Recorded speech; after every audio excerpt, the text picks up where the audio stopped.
बुजुर्गों, नौजवानों, मैं गुजरात की जेल में हूँ। मेरा छोटा भाई अशरफ बरेली जेल में है और आप जानते हैं कि बड़े बेटे उमर पर फर्जी मुकदमा लगाकर इनाम रखा गया है। इसी मजबूरी में मैंने अपनी बीवी, जो कि एक घरेलू औरत है, उससे कहा कि आप भी मेरा पैगाम पढ़ो। मुझे फख्र है कि मेरी तकरीर आपके नामवर शहर में मेरठ में पढ़ी जा रही है। मेरठ यानी आलिमों, जाबाजों, बहादुरों और मतवालों का शहर है। ये वो शहर है जिसने हिंदुस्तान की आज़ादी की जंग 1857 में जो भारत को अंग्रेजों की गुलामी से निजात दिलाने की तारीखी कोशिश की थी, और उस वक्त इस शहर के हिंदू और मुसलमानों की बड़ी तादाद ने अंग्रेजों से लड़कर अपनी जानों का नजराना पेश किया था। नौजवानों, आपके बुजुर्गों ने मेरठ शहर को खून और पसीने से सींचा है। मेरठ ने अगर बड़े बड़े जियाले दिए तो इस्माइल मेरठी जैसे नामवर शायर भी मेरठ से थे। मुझे मेरठ से बहुत लगाव है और मेरठ में मेरी छोटी बहन भी ब्याही है। लेकिन मेरठ के बुजुर्गों और नौजवानों, आप आपस में बटे बहुत हो, जबकि पूरी दुनिया का मुसलमान कलमा शहादत की मजबूत डोर से बंधा है। जबकि कुरान पाक में अल्लाह फरमाता है कि ए मोहम्मद सल्लल्लाहु अलैहि वसल्लम, मैंने आपको जोड़ने के लिए भेजा है। और अल्लामा इकबाल ने भी कहा, तुम में फिरका बंदी है और कई जाते हैं, क्या जमाने में पलटने की यही बातें हैं। मेरे बुजुर्गों, नौजवानों, मुत्तहिद हो जाइए, इत्तेहाद पैदा कर लीजिए। इत्तेहाद तरक्की और जिंदगी की अलामत है। सारी आसानियां और तरक्की इस बात पर टिकी है कि कौमें अपने मकसद के तई कितनी संजीदा और वफादार है। हिंदुस्तान में आज़ादी और मुल्क के बंटवारे के बाद मुसलमान सियासी तौर पर बटा रहा, जिसकी उसे भारी कीमत देनी पड़ी और आज भी देनी पड़ रही है। आज तक हमने कोई भी अपना रहबर नहीं चुना और मुत्तहिद नहीं रहे। आज हालात यह है कि मुसलमान टायर का पंचर बना रहा है, डेंटर या पेंटर है, रिक्शा चलाता है या दिल्ली में जाकर मजदूरी करता है। मेरठ के बुजुर्गों, आप तो थोड़ा खाते पीते हो, मजबूत हो, आपके पास तो दुकानें व जमीन है। सोचो कि नई नस्लों को रोजगार न मिले, अच्छी तालीम न मिले तो आगे चलकर जमीनें कम होती जाएंगी और कारोबार छोटे होते जाएंगे। मुल्क के बंटवारे के बाद मुसलमान कांग्रेस को वोट देता रहा और कांग्रेस कभी दंगे करवाकर, कभी अलीगढ़ यूनिवर्सिटी माइनॉरिटी का दर्जा देने का मामला रहा हो, कभी इंदिरा गांधी सर पर पल्लू डालकर ख्वाजा मोइनुद्दीन चिश्ती की दरगाह पर जाती थी, या दिल्ली में रोजा अवतार होता था और मुसलमान खुश होकर वोट देता था। यह तो वही बात है कि रोजी रोटी का इंतजाम न करो, बल्कि चूरन खिलाकर उसका वोट ले लो। इसी बीच विश्वनाथ प्रताप सिंह के कंधे पर बैठकर सपा आई और मुसलमानों ने अपना मुस्तकबिल श्री मुलायम सिंह यादव जी से जोड़ लिया। मुलायम सिंह तो गनीमत थे, मुरव्वती थे और मुसलमानों के मसाइल देखते थे, लेकिन अफसोस दर अफसोस उनके बेटे पूर्व मुख्यमंत्री अखिलेश ने तो मुसलमानों को दूर करना शुरू कर दिया और मुसलमानों से दूर हटते चले गए। आज अखिलेश मुसलमानों के मसाइल से पूरी तरह मुंह मोड़ चुके हैं। चाहे वह एनआरसी का मामला हो या सीए का मामला हो, अखिलेश नाम भी नहीं लेते। आजम खां के मामले में इनका रवैया देखकर मैं समझ गया था कि अब अखिलेश किसी मुसलमान या मुसलमान के मसाइल की वकालत नहीं करेंगे। बुजुर्गों, नौजवानों, मुझे बहुत अफसोस है कि अखिलेश 2% राजभर, 3% जाट सबसे घूम घूम के हाथ मिला रहे हैं, लेकिन हमारी पार्टी MIM को किसी खाते में नहीं ले रहे हैं। बुजुर्गों, याद रखिएगा कि हिंदुस्तान की कोई भी पार्टी नहीं चाहती कि मुसलमानों की कोई पार्टी हो, मुसलमानों का रहबर और लीडर हो, या मुसलमान की अपनी सियासी जमीन हो।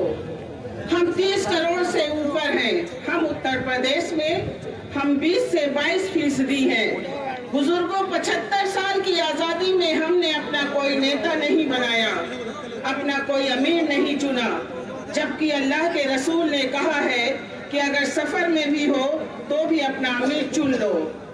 आप सब जानते हो कि आज हर बिरादरी ने अपना नेता चुन लिया, अपना इत्तेहाद कर लिया, लेकिन सबसे बड़ी तादाद वाले मुसलमानों ने ना अपनी खुद की जमीन बनाई, ना ही अपना झंडा बनाया और ना ही अपना नेता बनाया। आपके सामने मिसाल है, हमारे दलित भाइयों और जाटों ने मुत्तहिद होकर कई बार मोहतरमा मायावती को उत्तर प्रदेश का मुख्यमंत्री बनाया। बुजुर्गों, अखिलेश का कहना है कि मुसलमान बीजेपी के डर से सपा को वोट दे देगा। बुजुर्गों, डरे हुए मजबूरी में वोट की कोई कीमत नहीं होती। अखिलेश मुसलमानों का वोट तो चाहते हैं, लेकिन चाहते हैं कि उनके झंडे के नीचे रहकर उनकी जमीन पर खड़े हों, लेकिन अपना लीडर या अपनी जमीन नहीं बनाए। नौजवानों, ललकार दो, अब हमारी पार्टी MIM है और हमारे नेता जनाब असदुद्दीन ओवैसी साहब है। हम चाहे 20 सीट ही जीत सकें, लेकिन सपा को हम 100-150 से हरा देंगे। हराने वाले की भी बड़ी पहचान होती है। अगर अपनी पार्टी को मजबूत करना है, खुद अपना घर बनाना है, तो बीजेपी से डरना बंद करो। फिर कहता हूँ, डरा हुआ आदमी मुर्दे की तरह है और उसके वोट की कीमत कोई नहीं है। हमारा जरा सा नुकसान बीजेपी ने नहीं किया, बहुत किया, लेकिन मैं कतई बीजेपी से डरा नहीं। हमें बीजेपी से कोई शिकायत नहीं है। शिकायत उससे होती है जिससे कोई उम्मीद होती है। हमें वो दिन याद है जब मुसलमानों तुम्हारा स्थान कब्रिस्तान है, जबकि इतिहास गवाह है कि हमारे बुजुर्ग बंटवारे के टाइम पाकिस्तान नहीं गए और अपना मुल्क पसंद किया। इतिहास गवाह है कि आजादी की लड़ाई में हमारे बहुत सारे उलेमा शहीद हुए। आज तक किसी मुसलमान ने देश से गद्दारी नहीं किया। हमारे मजहब में कहा गया है कि तुम मुल्क के वफादार रहो। बीजेपी पाकिस्तान का हुआ दिखाती है, जबकि पाकिस्तान के अंदरूनी हालात इतने खराब हैं कि कोई नया मोबाइल या नई बाइक लेकर जाता है तो छीन लिया जाता है। कर्जे में पाकिस्तान चल रहा है, उसको पैसा देकर कोई भी हरकत कराई जा सकती है। हमारी फौज जिस दिन चाहे पाकिस्तान को ठीक कर दे। चीन सैकड़ों किलोमीटर हमारी सीमा में घुसता चला आ रहा, कॉलोनियां व शहर बना रहा है, लेकिन दिल्ली की सरकार चुप है और हिंदुस्तान के देशवासियों को धोखा दे रही है।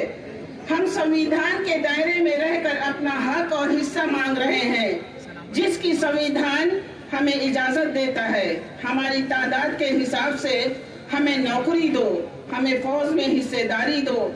हम तो कहते हैं एक मुस्लिम ब्रिगेड बनाकर हमें चीन के मोर्चे पर भेज दो, हम अपनी वफादारी और बहादुरी दिखा देते हैं। लेकिन हमारा हक और हिस्सा तो दो। बुजुर्गों, यह लड़ाई MLA MP बनाने या जीतने हराने की नहीं है, अपनी पहचान बनाने की है, खुद को जिताने की है। हमें अपना हक और हिस्सा चाहिए। हमारे लड़के भी IPS, IAS, इंजीनियर और डॉक्टर बने और नौकरियों में हिस्सा मिले। बुजुर्गों, 75 साल की बर्बादी है, एक झटके में ठीक नहीं होगी। आज लड़ाई अपनी पहचान बनाने की है। आप तय कर लो, हम जीते या हारे, लेकिन हमारी पार्टी MIM और निशान पतंग है।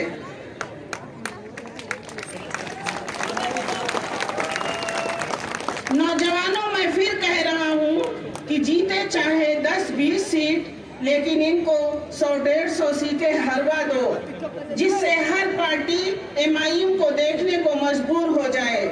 अभी विधानसभा के बाद लोकसभा का चुनाव आने वाला है। लोकसभा के चुनाव में पार्टियां मजबूर हो जाएं MIM से हाथ मिलाने के लिए।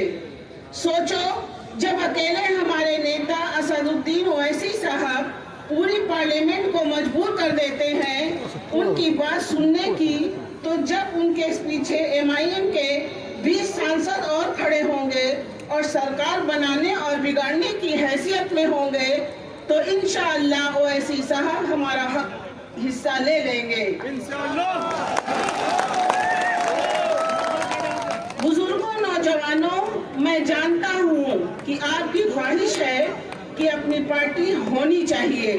बिना शक शुबा के ओवैसी साहब को लीडर मानते हो और बहुत प्यार करते हो, लेकिन फिर दोहराना चाहता हूँ कि आप कहीं बीजेपी के डर से डरा हुआ और बेहैसियत वोट कहीं और न दे दो।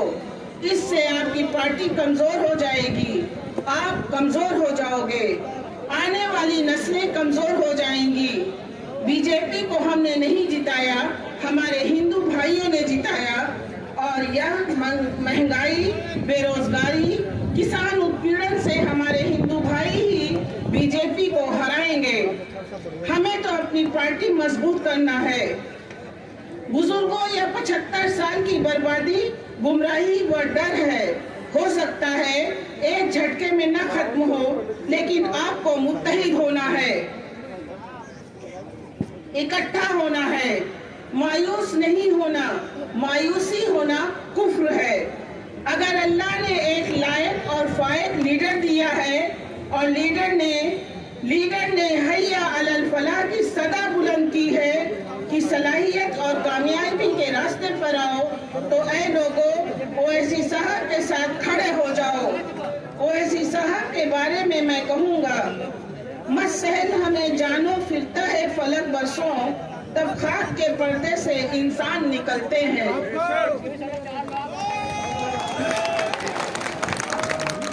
जनाब असदुद्दीन ओवैसी साहब की जात किसी तारुफ की मोहताज नहीं। ओवैसी साहब के होने का मतलब है कि कौम के एक सच्चे और ईमानदार रहनुमा का होना। यह मिल्लत के सियासी, समाजी और रोशन मुस्तकबिल की जमानत है। आपके अंदर बेपनाह सियासी शऊर, काबिलियत और पाकिज़गी है। बुजुर्गों, नौजवानों, जज्बात बहुत है। जेल में हूँ, बहुत सी बात कहना चाहता हूँ और आपके बीच रहना भी चाहता हूँ। नौचंदी का मेला भी देखना चाहता हूँ। मेरठ जैसे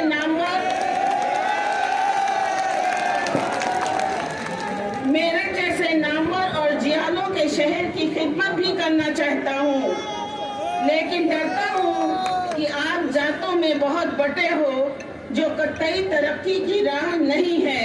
और अल्लाह के रसूल ने अपने आखिरी खुतबे में फरमाया कि नस्ली फर्क को मैं अपने पैरों तले कुचलता हूँ। जेल बंद हो गई है, यह खत भी आपके पास पहुँचाना है। बुजुर्गों, मेरी रिहाई और सेहत की दुआ करिएगा। बेशक हमारा रास्ता हक का है, इंशाअल्लाह मंजिल आसान होगी। खुदा हाफिज, आपका अतीक अहमद।